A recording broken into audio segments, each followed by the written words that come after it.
Ordinance Committee meeting of October 25th to order. We start with a roll call. Councilmember Jordan. Here.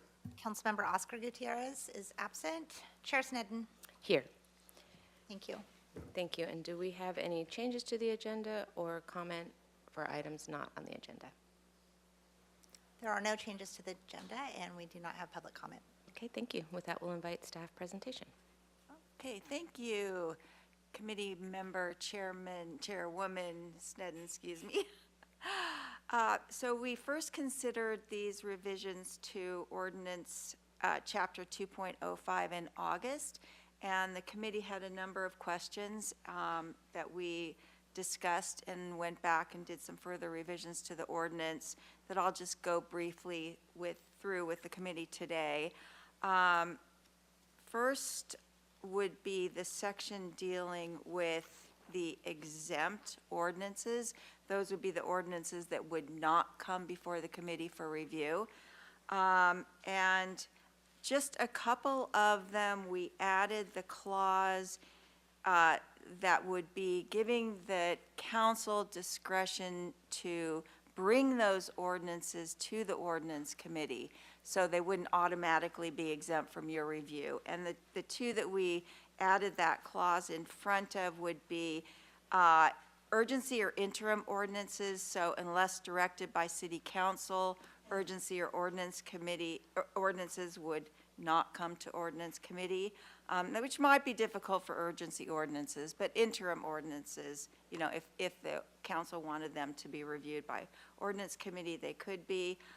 Also, item number I, those would be ordinances that, in the opinion of the city attorney, did not involve substantive revisions, or the establishment of city legislation would not be coming to ordinance, or substantive revision or establishment of city legislation.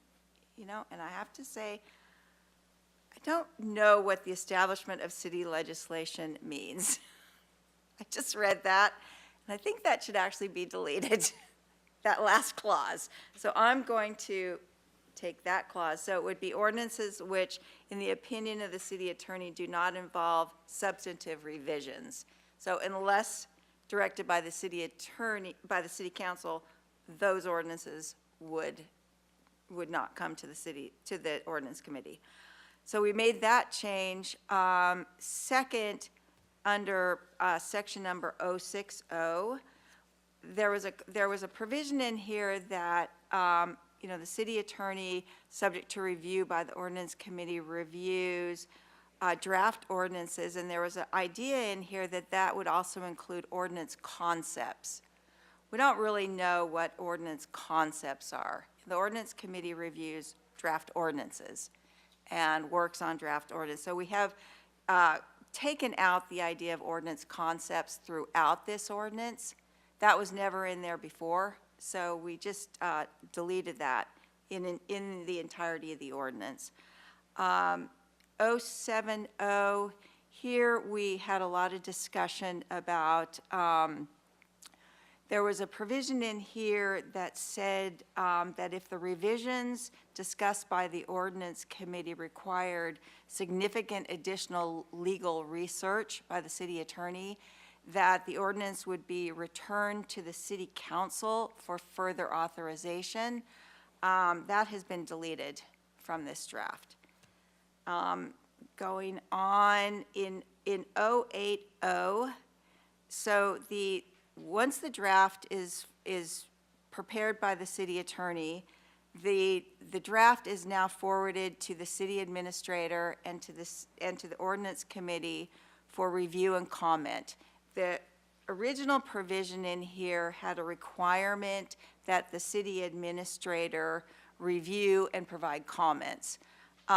In discussion with the city administrator has a review, she or he can review and comment at any time throughout the process.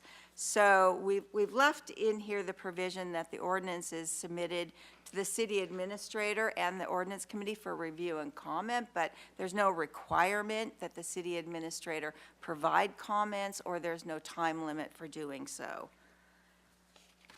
One of the more substantive provisions that we've changed is in section 090, has to do with what happens to the ordinance once the ordinance committee is finished with its review.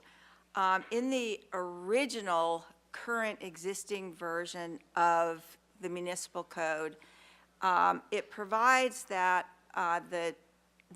the ordinance committee has a 30-day time limit within which it can act upon the draft ordinance. And after that time period, one member of the ordinance committee or 3 members of city council can request that the ordinance be passed on to city council. But it doesn't have anything more substantive than that. So what we have done is I've added a new provision that provides that if an ordinance is not passed out of ordinance committee and is tabled, a majority action by city council can have the ordinance passed out of ordinance committee and brought to the city council for further review at city council. So that's a more substantive addition to the ordinance that we've added. Thank you. And with that, do we have questions? Councilmember Jordan. I'm down to one. Ms. Connect answered my other one. So this whole tabling thing, Yeah. so is your working definition of tabled something just doesn't pass with a majority vote? There's no majority vote at ordinance committee to pass that on to city council for introduction. Okay. So like taking this, for example, if we couldn't come to an agreement, a 2-1 agreement in favor, we all just sat here at whatever, then that would be a tabled ordinance, right? Right. Okay. No action. And so then, and that would include just a 2-1 vote against that? That would be a tabled item? A 2-1 vote against. Or a 3-0 vote against A it. negative vote? Yeah. To, no, tabling is not a negative vote. Okay. So if the ordinance committee rejected the ordinance, then that's a different action. That's not tabling, that's a rejection of the ordinance. And that would, in my opinion, that would be a different action. Okay. Then I think the ordinance committee would be dead. Okay. And so the tabling part is a specific action and use of that word by this group. Yes, in my opinion, tabling means no action. We're not going to approve or deny. Okay. And then I don't understand the mechanics of if something gets tabled and then at a regular scheduled council meeting, a majority of council members all stand up and go, "Rah, rah, rah, we want to bring it up."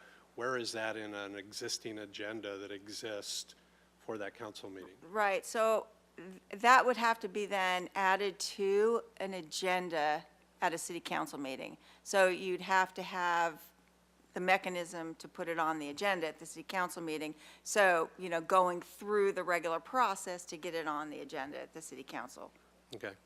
which would be your regular process to do that. And then you'd need a majority vote out of council to get it, to take that action. Okay, so right now, I don't really know of any method to get it on an agenda if you're not somebody with the name mayor in front of your name, unless you do a 2-person memo. 2-person memo, which would be fairly straightforward enough, Okay. right? 2-person asking to get it on the agenda, then a majority vote to take it out of ordinance committee. Currently, the way the current ordinance reads is a member of ordinance committee or 3 members of the city council may request that the tabled ordinance be removed from ordinance committee. That's like doing nothing, because that would just be a request that the ordinance committee do something. They could then still do nothing. So that's like nothing. So so there's in that .090 first sentence, so There's a step in between after an ordinance has been tabled and a majority of the members of the city council at the regular council meeting, there's a step to get it to that meeting. There- And are we okay just saying, hey, we all know there's this tool called a two-person memo, and that would be the step? We could add another clause in here saying going through the regular council procedure to get it on a council agenda. Whatever you think best. I just don't want Yeah. there to be any misunderstanding when somebody who has responsibility for the agenda says, nah, I'm not putting it on the agenda, but somebody wants to put it on the agenda and just has to argue about what the proper way was because we didn't spell it out. Right, and that's a good point. We could easily add a clause spelling out, going through the mechanism to place the matter on the council agenda. I'm totally, Okay. yeah. Whatever everybody thinks. And then, Okay. I'll phrase a question, but I really just have a comment. So we hear all the time about separation of the ordinance process from, well, let's just use an example. Somebody's got to enforce, and somebody does an ordinance.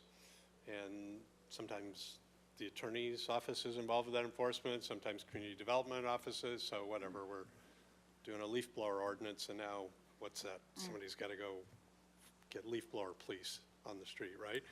So was there any thought given in this process to when an ordinance is in that clearance stage where it's, whatever you're calling it, the review action's taken place here, and it's clear it's a step that involves a cost, and so now it's going to go away, get massaged, it's going to come back to both the city administrator and the ordinance committee for final approval to go to council, to involving the chair of the finance committee, just with a courtesy notice that this is an ordinance being worked on at this stage, at an early stage that has a potential consequence on finances. Does that make sense? I mean, I'm probably explaining it really 10,000 feet. Committee Member Jordan, I think that does make a lot of sense because there's probably no ordinances that the ordinance committee works on that doesn't involve other departments in terms of implementation. Finance, community development, city attorney's office for enforcement purposes, what we do encompasses the entire city. So I would think every ordinance, and I think that process should happen before those ordinances come here. Okay. That review process. Okay. Because those departments are critical to the formulation of that process before it gets here in terms of what that process should be. So really, those teams need to get together before it comes here so that whatever needs to get into the ordinance in terms of what that enforcement process should be, what those financial implications are, need to already be worked out before it comes to you and before it gets drafted into this ordinance.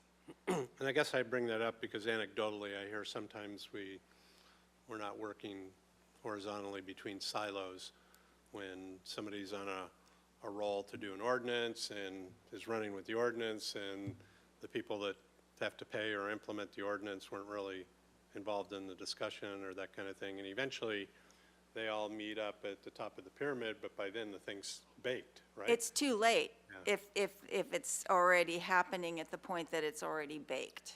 Okay, so I'll just put that thought out there, but I'd support something like that being, I think, codified sort of along the lines of, yes, we're sending it at some point to the city administrator if she wants to offer something, but maybe there's another line there too involving the finance committee.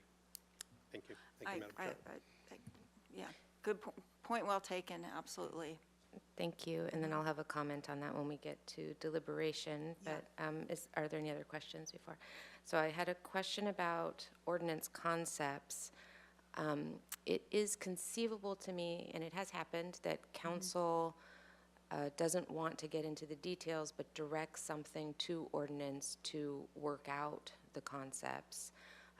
We haven't actually had a meeting where we discuss concepts before there's a draft before us. So the usual process, if it's sent to ordinance to work out the concepts, would be that the city attorney's office drafts Right. an ordinance, and then that is what we're considering. But that is also already somewhat in a direction. So I'm not sure, I guess it's a question, I'm not sure about deleting all references to ordinance concepts, because there is a universe where council directs ordinance to work something out. So your thoughts on that? Thank you, Chair Sneddon. And I suppose just in my experience, I haven't seen it where there isn't some formulation of a draft and not an idea.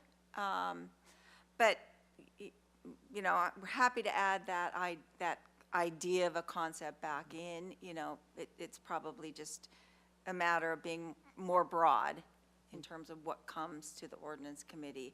And, you know, not just a draft, but an ordinance idea, the concept. I mean, where do you start, right? Is it just that the idea comes here and then it gets formulated into the draft, and that's what the ordinance committee works on and sends back and forth to the city attorney?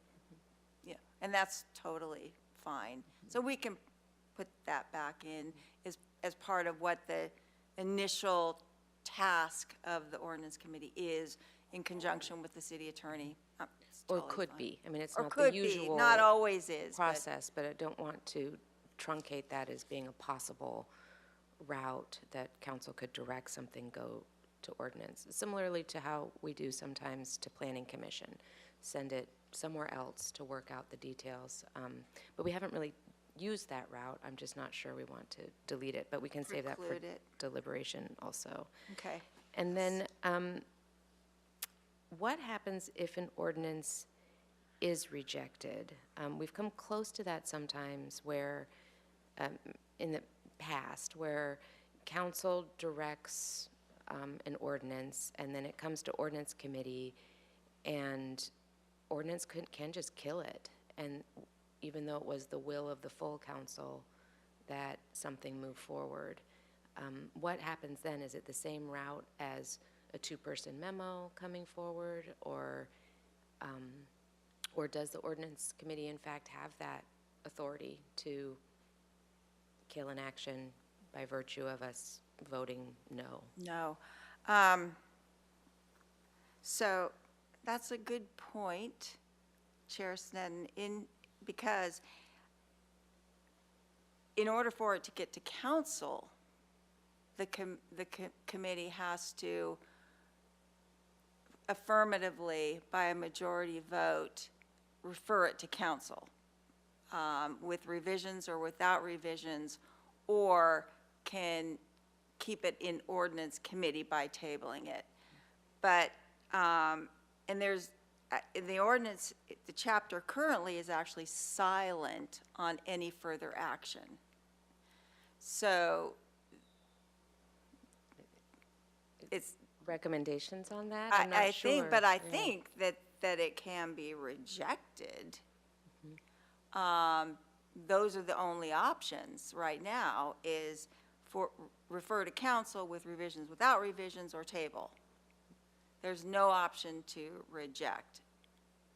So if we unanimously voted no, or ordinance committee voted no, I'm trying to think in terms of, you know, if I was on council but not on ordinance, and council directed something to go to ordinance, but then an ordinance committee didn't move it forward, As opposed to tabling it. as opposed to tabling it. Right, and tabling it would allow for the opportunity that council could then, as it currently, the proposal, could then bring it back up to council. Yes, so what happens if it's rejected? So, right, so, you know, and I think, as opposed to allowing that to be silent, it's probably better to add a provision in here that contemplates that possibility. I agree. Yeah. I wouldn't want ordinance to have that power or finance to have that Right. power either, because we are independent of each other. I don't And- know if it's in the finance ordinance either, that they can reject an action. It's come close, I think on Yeah. I'm thinking of the plastic straw ordinance, and it was directed by council, and then when it came to ordinance, it almost it didn't get the votes, and there was discussion about, well, this would not be fulfilling the council will if it didn't move forward. And that was persuasive, but it occurred to me at that time, if it hadn't been persuasive, that it could have just been denied at ordinance and not brought back. And just died there. Yeah, I do think there should be a fourth alternative, which is a Okay. rejection. So, So I suppose we can discuss Yeah. that, yeah. And then if we have no further questions, we can go to deliberations. I do have a comment to start with on, Chair Shannon, I'm just going to jump in that we yes. do not have public comment, Thank but I you. just wanted to make sure that we noted that. thank you, and also to note that Councilmember Oscar Gutierrez is present, yeah. For the running it through finance chair, I think as long as that, I'm a little concerned about that, I'll be honest, because if something comes from council, or the variety of ways that something comes to ordinance committee, it already has the endorsement to explore it, and then the financial considerations could be flagged by the city administrator. I don't want there to be any kind of impression that finance committee influences ordinances, or that ordinances influence finance, because at council is where that all comes together. Even though I'm not in favor of passing ordinances that we can't enforce, I'm not sure that I want to codify that the finance chair, who is always welcome to be involved and be following ordinances, has a formal part of the process. So I would just make that consideration. I think it's a good idea to have some mention of ordinance concepts in the event that that happens. It's not our usual way, but maybe not eliminating all the references, and then not be silent on what happens if an ordinance is rejected. And those would be my comments.